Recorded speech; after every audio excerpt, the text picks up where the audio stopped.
90.1 Fast FM hadir untuk Anda nih keluarga Fast Dialog Psikologi bersama dengan Dr. Yana Masyar, MSc Psikolog selaku dosen dari Universitas Ahmad Dahlan Yogyakarta. Kita membahas berkaitan dengan apa yang saat ini kita rasakan nih keluarga Fast sebagai orang tua ikut mendampingi anak-anak yang sudah mulai pembelajaran tatap muka walaupun terbatas. Kita sapa dulu, selamat pagi Ibu, apa kabar? Assalamualaikum. Waalaikumsalam warahmatullahi wabarakatuh. Mbak Reni dan keluarga pas di rumah, alhamdulillah keadaan saya sehat. Mbak Reni juga selalu dalam keadaan sehat dan bahagia. Alhamdulillah, sehat selalu pokoknya untuk orang tua yang di rumah sebagai pendamping dan juga guru ya Bu ya? Iya, betul Mbak Reni. Tugasnya pokoknya merangkap lah kok orang tua itu ya. Iya, multitasking. Betul. Oke, pagi hari ini sedikit kita akan membahas terkait dengan pendampingan, begitu Bu? Betul Mbak Reni, jadi keluarga Fast di rumah, sebagaimana kita lihat kondisi akhir-akhir ini dengan kebijakan pemerintah mengenai pembelajaran di masa pandemi di akhir tahun 2021 ini, pemerintah sudah mulai menggulirkan kebijakan untuk tatap muka terbatas ya Mbak Reni. Tetapi meskipun ada tatap muka, tapi kan karena tidak full dengan seluruh siswa-siswa yang ada di sekolah, harus ada giliran, sehingga mungkin waktu tatap mukanya hanya per 5 minggu sekali kalau sekolahan yang siswanya banyak, atau sebulan sekali, atau mungkin 2 pekan sekali gitu ya Mbak Reni ya. Nah ini kan berarti tetap kemandirian belajar anak masih sangat dipertaruhkan gitu dalam hal ini. Nah ternyata Mbak Rini ada beberapa tantangan yang kita hadapi dalam proses pembelajaran di masa pandemi yang perlu diperhatikan oleh para orang tua. Jadi ada harapan bahwa dulu gitu ya, kita menganggap dengan adanya pandemi ini anak-anak terutama nanti belajar di rumah itu bisa lebih menyenangkan. Karena kan anak sekolah kan senang banget tuh kalau libur ya. Sekarang malah libur terus nih ya Bu. Tapi kenyataannya ternyata malah banyak stres gitu ya dengan belajar di rumah ya. Ada banyak kendala, baik itu karena mungkin tidak cukup memahami materi karena guru terbatas dalam menjelaskan secara online, atau bahkan pembelajarannya lebih banyak tidak melalui tatap muka online atau Zoom atau Zmeet atau aplikasi yang lain, tapi mungkin lebih banyak menggunakan asinkronus yang anak-anak diminta untuk belajar mandiri dengan panduan-panduan terbatas dari guru gitu ya. Jadi memang hal ini memang tidak bisa ideal kalau orang tua meminta sebenarnya pengennya walaupun online tapi semua mata pelajaran tatap muka. Nah ini tapi kan tidak memungkinkan Mbak Reni.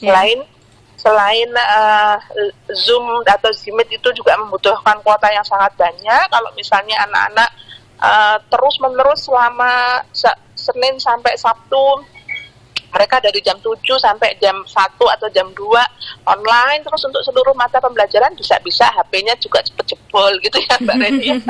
Belum lagi nanti kuotanya juga bisa luar biasa itu nanti beban finansialnya, karena tidak semua orang tua kan memiliki support finansial yang bagus di masa pandemi gitu ya. Banyak sekali aspek ekonomi yang benar-benar terdampak karena pandemi ini, sehingga mungkin kalau misalnya harus orang tua menuntut, beberapa orang tua yang mampu menuntut ya pembelajaran itu di online kan benar-benar tatap muka, ada penjelasan detail dari guru via online dari semua pembelajaran. Nah itu beberapa hal yang tidak bisa dilakukan. Itu yang pertama Mbak Reni. Terus harapan yang kedua itu orang tua, anak-anak menganggap dengan di rumah nanti orang tua bisa jadi sumber belajar gitu ya, sumber belajar bagi anak, jadi tempat anak untuk bertanya, tempat membimbing anak gitu. Tapi sebagaimana kita tahu pada kenyataannya kan orang tua itu bukan guru profesinya ya, sehingga akan ada konflik baru. Betul, ketiadaan bekal keterampilan, pengetahuan dan juga komitmen sebagai guru ini kan malah jadi sumber masalah lagi gitu dalam dunia nyata. Jadi ketidakmampuan orang tua dalam mendampingi anak untuk belajar di rumah, lebih banyak mungkin orang tua karena tidak punya tadi pengetahuan dan keterampilan sebagai guru tadi, adanya cuman perintah dan perintah, instruksi dan instruksi gitu ya.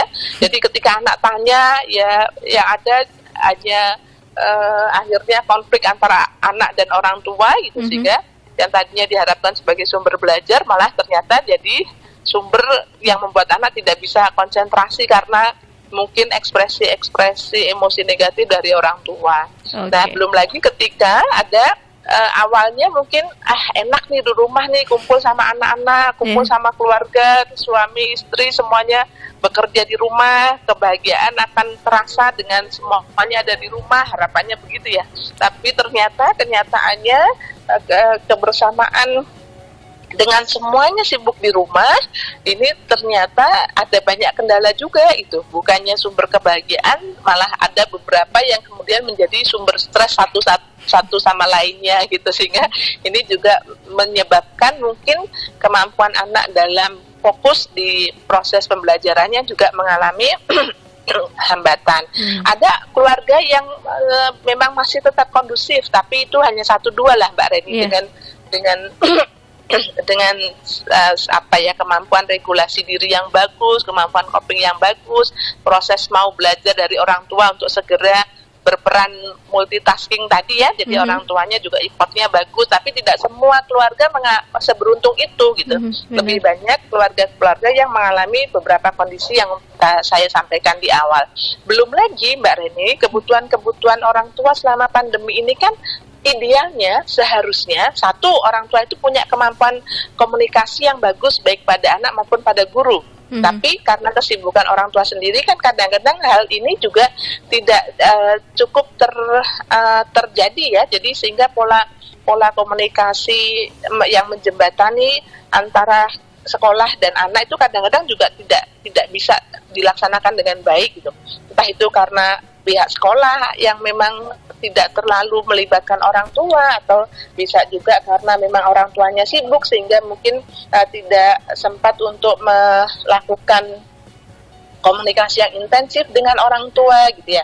Nah, belum lagi Mbak Ren, yang seharusnya orang tua mulai untuk memahami kurikulum secara lebih detail ya, jadi terlibat secara langsung dalam hal ini. Tapi karena kesibukan orang tua juga kan kemudian membuat orang tua juga tidak sempat gitu untuk mempelajari kurikulum sebagaimana guru benar-benar mempelajari kurikulum gitu ya. Nah, sehingga ini juga akhirnya cuman berakhir pada gimana nih anak saya bebannya terlalu banyak, guru hanya memberi tugas dan lain sebagainya, sehingga konflik-konflik itu menjadi kendala juga. Lalu kemudian orang tua sebagai pendamping idealnya perlu belajar tentang bagaimana metode pembelajaran yang tepat untuk mendampingi anak-anaknya. Tapi sekali lagi karena kesibukan, karena ada tugas-tugas lain, maka tidak banyak orang tua yang benar-benar kemudian belajar gitu bagaimana untuk bisa mendampingi anak dalam proses pembelajaran gitu ya. Sehingga ini juga pasti akan menjadi kendala tersendiri, termasuk orang tua yang mungkin kesabarannya kurang, lalu penggunaan IT-nya juga belum memadai, termasuk kemudian kemampuan untuk memotivasi atau mendampingi anaknya juga tidak terlalu banyak, sehingga kulino memasrahkan segala sesuatunya ke sekolah ini terpola sampai dengan ketika di era masa pandemi ini. Nah, berbagai macam masalah tersebut, Mbak Reni, tentu saja akan memberikan satu tekanan-tekanan ataupun kondisi-kondisi yang kurang mendukung bagi anak untuk belajar mandiri. Sehingga beberapa kendala ini mau tidak mau harus kita perhatikan agar kita bisa lebih optimal gitu ya dalam mendampingi anak-anak kita, karena kita tidak tahu sampai kapan pembelajaran tatap muka terbatas ini nanti akan benar-benar berlangsung. Harapan orang tua pasti harus segera tatap muka penuh gitu ya, tapi pada kenyataannya kan dengan kondisi pandemi yang seperti ini, kemudian membuat kita sebagai orang tua juga perlu istilahnya cangcut tali wondo gitulah ya, perlu untuk mencari tameng dan juga berbagai strategi bagaimana cara kita untuk tetap berperan mendampingi anak secara optimal. Mungkin Oke. itu dulu pengantarnya Mbak Reni. Baik, terima kasih Bu. Nanti kita akan bahas lagi bagaimana untuk menjadi orang tua yang baik, yang bisa terlihat sempurna gitu ya Bu, palingan enggak gitu ya Bu. Untuk mendampingi anak dan bisa memanajemen konflik dalam diri sendiri juga ini Bu. Betul Mbak Oke, Reni. nanti keluarga Mas bisa langsung tanya lewat 314330 ataupun WhatsApp-nya di 0815 7870 9640. Kita break dulu ya, Bu, kasih informasi yang mau lewat.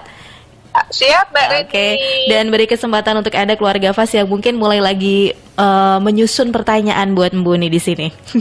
Oke, kita break dulu. Untuk Anda keluarga Fas, tetap di 90.1 Fas FM Magelang. 90.1 Fas FM Magelang.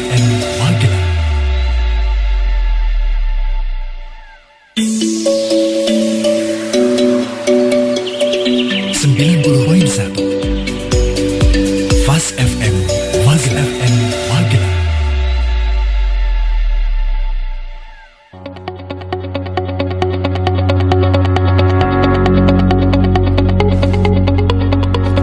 Sembilan 90.1 Fas FM kembali lagi hadir untuk Anda keluarga Fas Dialog Psikologi bersama dengan Dr. Riana Masyar, MSc Psikolog selaku dosen Universitas Ahmad Dahlan Yogyakarta.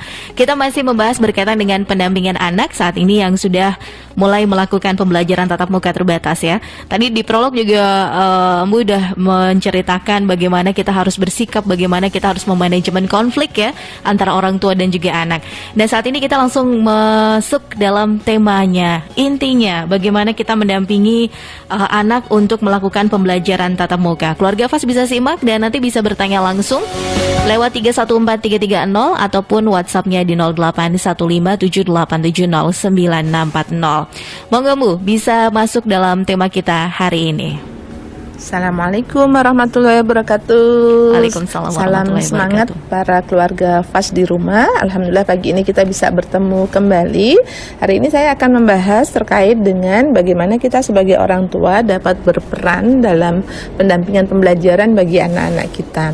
Sebagaimana kita tahu bahwa di masa pandemi ini hampir 2 tahun anak-anak kita belajar online gitu ya, dan mau tidak mau kita memang harus menyadari ada begitu banyak permasalahan yang terkait dengan pembelajaran online.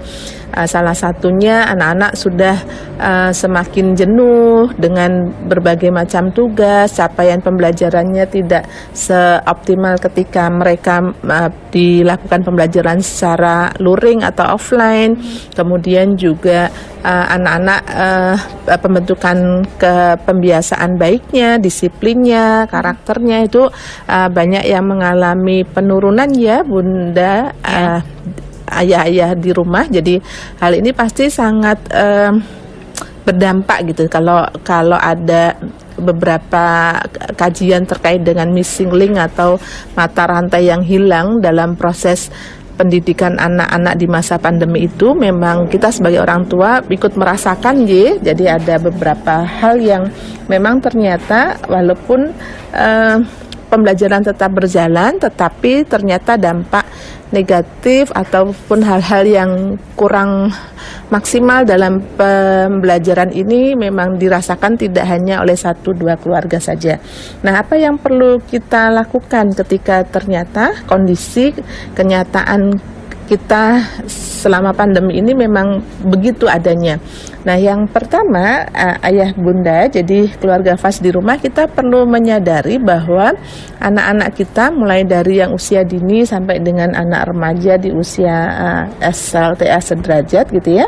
Nah, itu mereka kan punya kebutuhan-kebutuhan yang harus dipenuhi.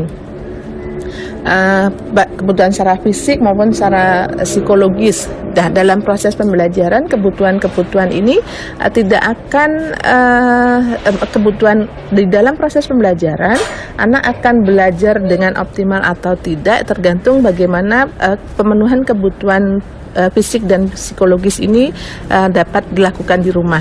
Saya yakin kalau terkait dengan kebutuhan fisik, insya Allah tidak terlalu masalah lah ya. Jadi dengan kondisi keluarga kita masing-masing gitu, insya Allah untuk kebutuhan dasar makan gitu, insya Allah saya yakin dengan berbagai bantuan pemerintah dan juga walaupun mungkin pasti susah kondisi ekonominya, tapi dengan adanya berbagai macam bantuan pemerintah dan berbagai macam program sosial yang ada, insya Allah saya yakin tidak ada yang terlalu bermasalah. Walaupun ada yang mengalami kesulitan-kesulitan, tapi insya Allah kebutuhan-kebutuhan dasar dapat terpenuhi. Nah, yang paling memprihatinkan adalah ketika kebutuhan-kebutuhan psikologis ini tidak terpenuhi dengan baik. Apa saja kebutuhan psikologis yang harus terpenuhi dengan baik? Yang pertama itu kalau kita melihat dari teorinya Maslow, maka perlu ada pemenuhan kebutuhan akan rasa aman. Nah, apakah kita sebagai orang tua selama anak ini berada di sekitar kita selama 24 jam di masa pandemi ini, apakah anak-anak benar-benar aman gitu di rumah? Jangan-jangan selama pandemi ini ada banyak pemenuhan kebutuhan rasa aman yang ternyata tidak didapat oleh anak gitu. Entah anak merasa terancam karena sikap kita, atau karena kata-kata kita, atau karena teman sebayanya yang mungkin lebih banyak menekan ketika berinteraksi di dunia maya, atau ketika dia banyak berinteraksi dengan saudara kandungnya, ternyata saudara kandung lebih banyak menimbulkan rasa tidak aman dibanding rasa aman. Nah, hal-hal seperti ini perlu kita waspadai sehingga kita perlu yakin apakah selama anak-anak BDR belajar di rumah ini pemenuhan kebutuhan akan rasa aman itu terpenuhi atau tidak. Lalu kemudian yang kedua, pemenuhan akan penghargaan atau self-esteem. Apakah selama BDR, selama anak-anak di rumah, pemenuhan kebutuhan akan penghargaan ini cukup terpenuhi, atau malah ternyata kita sering melecehkan anak gitu, sering memberikan mereka label-label negatif, merendahkan harga diri mereka, kemudian juga mengecilkan mereka sebagai seseorang yang seharusnya kita sebagai orang tua itu jadi supporter utama yang bisa memberikan penghargaan pada anak gitu. Nah, ini perlu kita introspeksi lagi. Jangan-jangan semakin buruknya proses pembelajaran di rumah itu ternyata banyak dipengaruhi oleh peran kita yang tidak cukup banyak memberikan pemenuhan kebutuhan, tetapi malah menjadi sumber-sumber stres bagi anak-anak kita. Nah, kemudian selain pemenuhan rasa aman, harga diri, kemudian juga pemenuhan akan kasih sayang, dan yang terakhir adalah pemenuhan untuk memberi fasilitas pada anak-anak agar dia bisa mengaktualisasikan diri sesuai dengan bakat, minat dan potensi yang dimiliki. Nah, kalau ternyata dari hasil introspeksi kita, muhasabah kita sebagai orang tua, hal-hal tersebut itu bisa terpenuhi, maka kita akan bisa lebih, atau kurang terpenuhi misalnya, maka kita bisa lebih mencari sumber-sumber apa nih yang harus kita perbaiki dalam rangka mengoptimalkan pemenuhan kebutuhan psikologis anak. Kenapa kebutuhan psikologis itu penting? Karena kebutuhan psikologis sebagaimana kebutuhan fisik akan sangat mempengaruhi kesehatan mentalnya. Anak yang kurang asupan gizi, kurang nutrisi, maka yang akan terpengaruh adalah kondisi kondisi fisiknya. Tapi juga nanti karena kondisi fisik dan psikologis ini berkaitan gitu ya, nanti kondisi fisik yang tidak sehat juga pasti akan mengakibatkan kondisi psikologis yang juga relatif bermasalah. Nah, sebaliknya kondisi psikologis yang tidak terpenuhi ketika anak dibesarkan dalam kondisi yang penuh dengan tekanan, ada rasa tidak aman, kemudian dia hidup merasa tertekan misalnya. Nah, ini akan juga mempengaruhi fungsi-fungsi fisiologisnya. Kemampuan belajar pasti juga sangat terpengaruhi ketika kondisi psikologis anak tidak terpenuhi dengan baik. Jadi misalnya pada saat anak merasa bahwa dia terancam atau dia merasa penuh stres dalam kehidupannya, maka ini juga pasti akan mempengaruhi kemampuan kognitifnya. Dia jadi tidak bisa konsentrasi dengan baik, kemampuannya untuk menerima informasi dan mengolah informasi terhambat. Kemudian juga dia dalam berpikir untuk fokus itu juga mengalami gangguan, bahkan seringkali overthinking gitu ya. Jadi hal-hal seperti ini pasti nanti akan juga mempengaruhi proses belajar anak, apalagi kalau di rumah anak tidak punya tempat gitu untuk berbagi keluh kesah, untuk berbagi berbagai macam endapan-endapan emosi negatif yang dirasakan. Nah, apa yang perlu kita lakukan sebagai orang tua? Kita akan membahas berbagai macam hal yang perlu kita lakukan itu setelah yang satu ini. Oke, baik. Terima kasih, Bu. Kita break dulu dan kasih waktu juga untuk keluarga FAS yang ingin bertanya, nanti bisa lewat 3143330 ataupun via WhatsApp-nya di 0815 7870 9640. 90.1 Fas FM Magelang FM Magelang.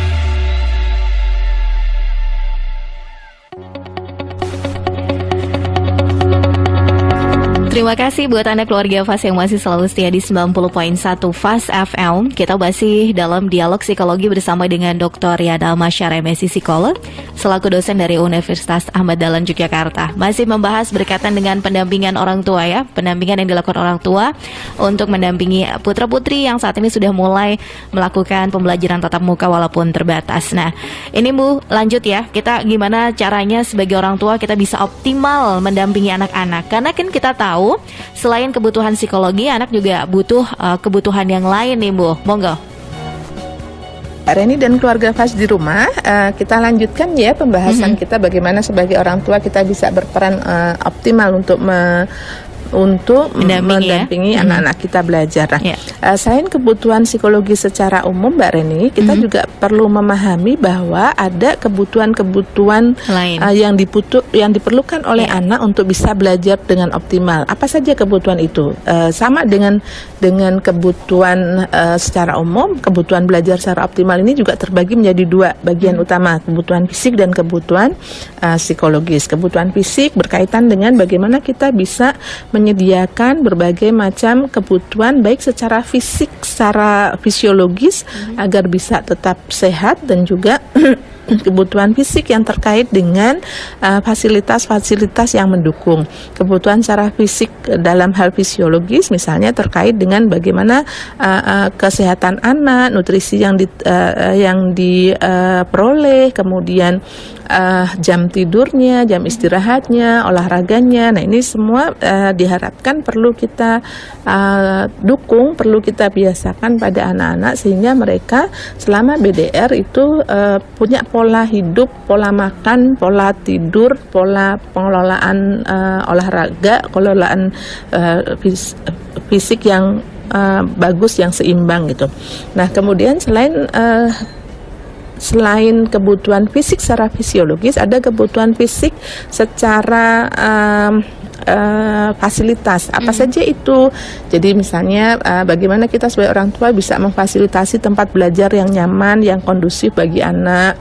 Kemudian fasilitas belajar yang juga dibutuhkan, mungkin terkait dengan HP atau mungkin laptop, kemudian kuota, lalu juga terkait dengan kebutuhan anak mengenai buku dan beberapa alat tulis yang memang dibutuhkan. Nah, ini perlu kita upayakan agar anak tidak terhambat gitu ya secara fisik. Nah, lalu kemudian secara psikologis ada beberapa hal Mbak Reni yang perlu kita perhatikan, mulai dari pembiasaan rutin yang perlu kita berikan pada anak, lalu kemudian juga kita perlu membantu anak memberi support emosi dan psikologi saat mereka berada dalam kondisi yang tidak menyenangkan. Kita perlu memberikan fasilitas untuk mengoptimalkan bakat minatnya supaya terfasilitasi, kemudian mengembangkan keterampilan belajar pada anak, kemudian juga termasuk memberikan kesempatan pada anak untuk tetap berinteraksi secara sosial, karena kebutuhan sosial ini menjadi salah satu kebutuhan yang sangat penting pada anak-anak, khususnya anak remaja gitu ya, yang sudah memasuki masa pubertas, sehingga ini perlu kita fasilitasi gitu. Jangan sampai selama di rumah anak benar-benar terisolasi, dia tidak berinteraksi dengan teman-temannya. Dan kemudian juga kebutuhan psikologis yang juga sangat penting di era pandemi ini adalah kebutuhan untuk berkomunikasi secara efektif, tidak hanya pada orang di rumah, tetapi juga pada guru dalam hal ini dan juga pada teman-teman sekolahnya. Kemampuan komunikasi efektif yang baik yang dimiliki oleh anak akan membantu anak untuk bisa mengatasi dan mencari jalan keluar terhadap berbagai macam kesulitan yang dialami. Nah, kebutuhan-kebutuhan untuk terpenuhinya kemampuan belajar secara optimal ini diharapkan nanti dapat membantu anak untuk menghadapi tantangan-tantangan pembelajaran di masa pandemi, sehingga tingkat stres anak diharapkan bisa relatif rendah dan anak tidak mengalami gangguan-gangguan psikologis akibat pandemi ini. Karena kalau misalnya sampai anak mengalami gangguan psikologis karena pandemi, maka pasti nanti baik itu aspek fisiknya, kognitifnya, emosinya, sosial, spiritual itu nanti pasti juga akan terganggu. Kalau misalnya salah satu aspek anak mengalami gangguan karena diri kita manusia ini merupakan satu kesatuan antara biopsikososial dan budaya, maka ini juga pasti akan mempengaruhi dampak pada saat dampak kognitif ya, yang berpengaruh pada proses pembelajaran anak.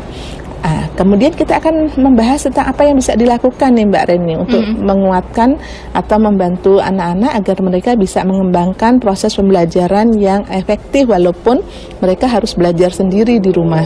Yang pertama Mbak Ren, jadi kita perlu bertanya, melatih anak untuk bertanya. Jadi bertanya baik itu pada diri sendiri maupun pada apa yang dia terima gitu ya, sehingga ketika anak mengalami kesulitan, anak akan bisa mengembangkan pertanyaan-pertanyaan yang powerful pada dirinya, apa yang harus dia lakukan, apa kendalanya, apa yang bisa dilakukan untuk mengoptimalkan proses pembelajaran, termasuk nanti dia bertanya kalau ada hal-hal yang tidak dipahami. Jadi keterampilan bertanya ini penting untuk dipahami oleh anak supaya dia bisa mengembangkan proses pembelajaran kognitif yang tepat. Lalu kemudian kemampuan berdiskusi ini juga perlu kita ajarkan, termasuk kemampuan untuk mengemukakan pendapat dan kemudian melatih anak untuk menyusun prioritas. Nah, ini kadang-kadang yang mungkin tidak mudah Mbak Ren, karena tidak semua orang tua itu terbiasa untuk melatih diri dan meladani anak-anaknya dengan skala prioritas. Nah, di masa pandemi karena anak-anak relatif lebih banyak belajar mandiri, kemampuan anak untuk menyusun prioritas ini nanti akan membantu anak untuk menyusun hal-hal yang penting. Tidak hanya terlena dengan game ataupun waktu senggang yang dimanfaatkan hanya untuk tidur dan sebagainya ya, tetapi kemudian dia bisa menyusun prioritas yang paling penting, paling urgent untuk dilakukan, sehingga dengan kemampuan menyusun prioritas ini nanti anak kemudian mampu untuk lebih fokus pada apa yang dia prioritaskan.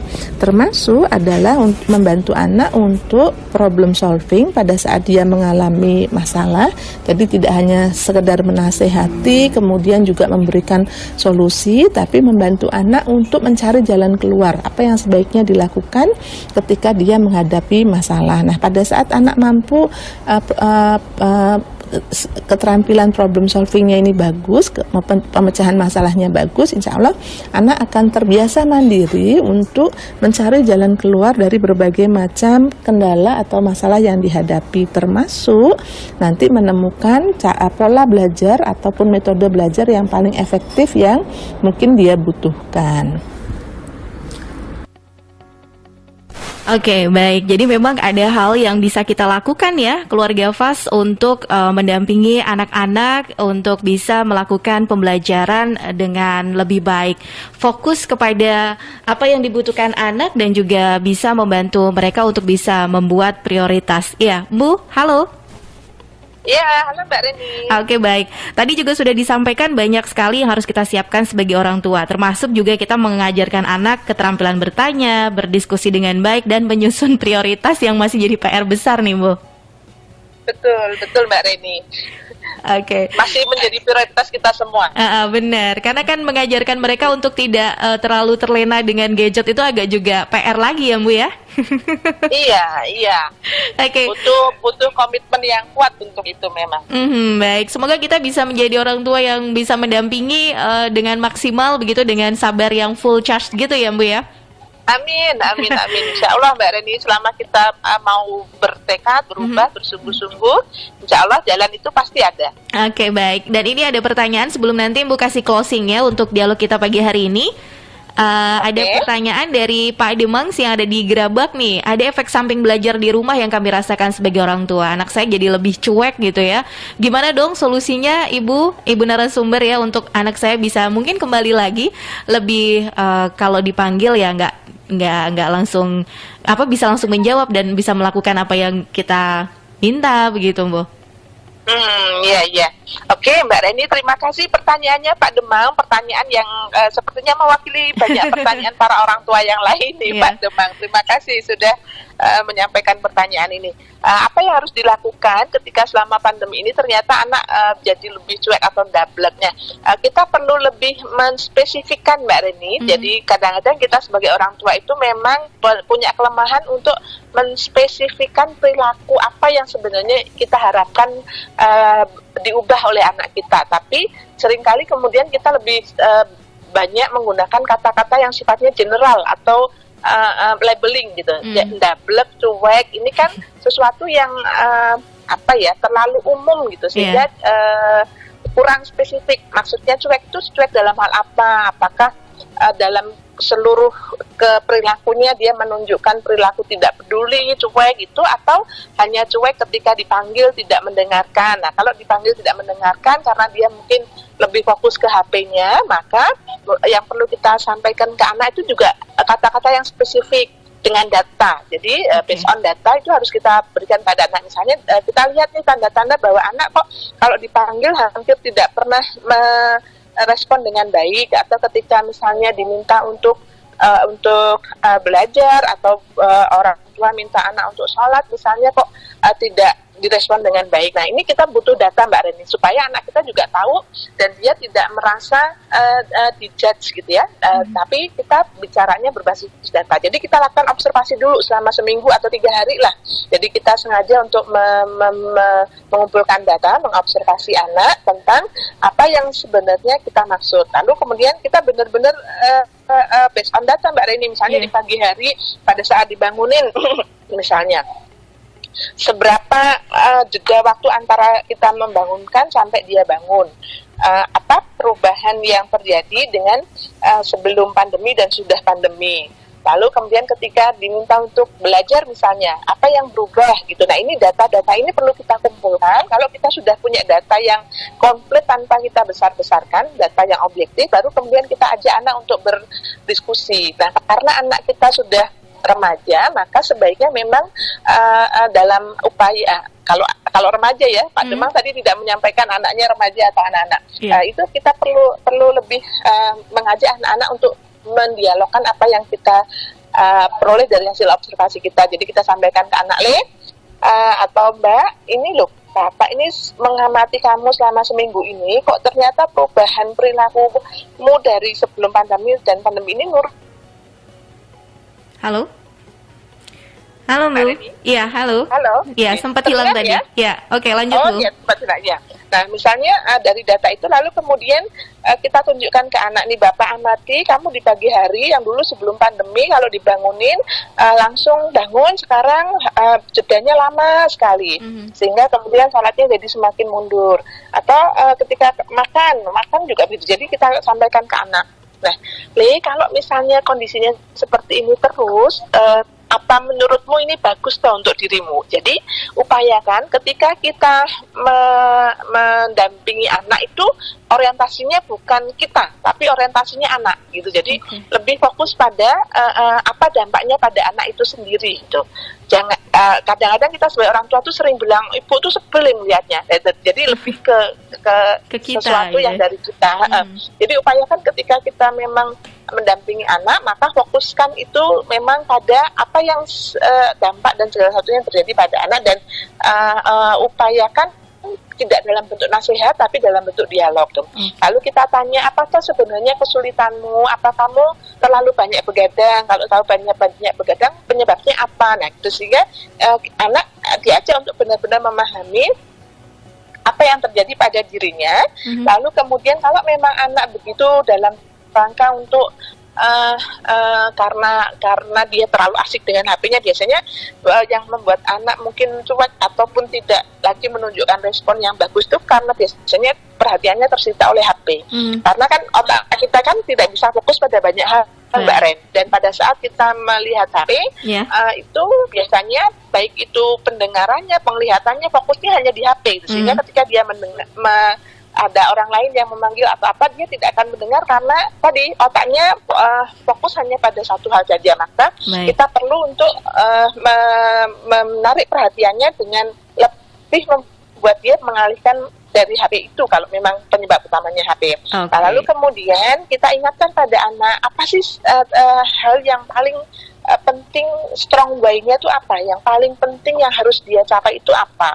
Lalu kemudian kita menunjukkan, tidak menasihati tapi lebih ke menunjukkan how to do, jadi cara untuk meraihnya. Jadi tidak sekedar wejangan-wejangan tapi mengajak anak untuk lebih detail bagaimana cara mengatasi hal-hal tersebut. Jadi kita lebih ke briefing, lebih ke menunjukkan tahapan-tahapan yang bisa kita ajak bersama, didiskusikan bersama gitu ya. Jadi berbagai macam step-step yang kita tunjukkan ke anak itu real. Kadang-kadang kita sebagai orang tua kan hanya melabel lalu kemudian memberikan judgement yang luas, kemudian menuntut tanpa kemudian kita memberi tahu caranya harus bagaimana. Lalu peran kita untuk membantu anak untuk itu apa, misalnya ya wis gini aja, besok kalau misalnya kamu memang susah bangun, nanti kalau malam hari nanti bapak ke kamarmu untuk memintamu tidur ya, bapak nggak akan keluar dari kamar sebelum kamu benar-benar tidur, misalnya kayak gitu, misal ya. Jadi kita menunjukkan peran kita, itikat baik kita dalam mendampingi anak, dan itu sungguh-sungguh ditunjukkan sehingga anak melihat bahwa kita sebagai orang tua memang berperan aktif gitu dalam proses bersama anak-anak. Karena kan anak-anak itu kan memang, jangankan anak-anak lah, kita lah sebagai manusia itu kan kita memang punya dorongan-dorongan untuk lebih memenuhi kebutuhan yang menyenangkan dibanding dengan berbagai macam proses yang tidak menyenangkan ya. Secara karena kita punya nafsu, sehingga kan dorongan-dorongan untuk memenuhi hal-hal yang menyenangkan ini kan seringkali jauh lebih kuat gitu. Nah ini yang ini yang kemudian perlu kita latihkan ke anak-anak. Lalu kemudian yang ketiga, kita perlu mengajak anak-anak kita untuk lebih kreatif memproduksi sesuatu. Sepertinya waktunya sudah habis ya Mbak Reni. Iya, udah dikode-kode dari tadi nih. Oke. Baik. Jadi memang kita seperti yang dibilang Bu, bahwasanya sebuah based on data, kita orientasikan ke anak kita, jangan ke diri kita sebagai orang tua. Dan memang komunikasi ini menjadi hal penting ya Bu, untuk kita mendampingi anak-anak bisa menjadi pribadi yang lebih baik ya. Iya, betul Mbak Reni. Baik, kita lanjut Jumat depan nih Bu dengan tema menarik lainnya. Baik, ya tetap sehat Dokter Yana untuk aktivitasnya. Salam juga untuk keluarga, happy terus bareng sama keluarga, sehat terus pokoknya. Amin, insya Allah sehat dan semangat serta bahagia selalu buat Mbak Reni dan juga keluarga. Terima kasih, mohon dimaafkan segala kekurangan. Assalamualaikum. Waalaikumsalam warahmatullahi wabarakatuh. Baik, demikian tadi Keluarga Fas Dialog Kesehatan Psikologi bersama dengan Dr. Riana Masyar, dosen Universitas Ahmad Dahlan Yogyakarta, terkait dengan pendampingan orang tua kepada anak-anak yang saat ini sudah melakukan pembelajaran tatap muka, dan pastinya juga butuh kesabaran, stok sabarnya harus dibanyakin lagi, dan tangki cinta anak-anak juga nggak boleh kosong pastinya ya. Oke, semoga bermanfaat. Terima kasih untuk Keluarga Fas yang sudah ikutan bergabung. Kita besok Jumat insya Allah bersambung kembali dengan Dr. Riana Masyar. Setelah ini di jam 9 jangan kemana-mana, karena ada dialog kesehatan bersama dengan dokter dari Rumah Sakit Subhanul Waton Tegal Rejo Magelang. Anda bisa bertanya langsung nanti lewat 3143330 ataupun WhatsAppnya di 0815 7870940. Tema kita nanti adalah donor plasma konvalesan ya. Buat Anda para penyintas nih yang saat ini sudah sembuh dari COVID-19, perlu disimak dialog ini. Leni pamit sementara, terapkan hidup sehat dan dukung sukses vaksinasi. Wassalamualaikum warahmatullahi wabarakatuh. 90.1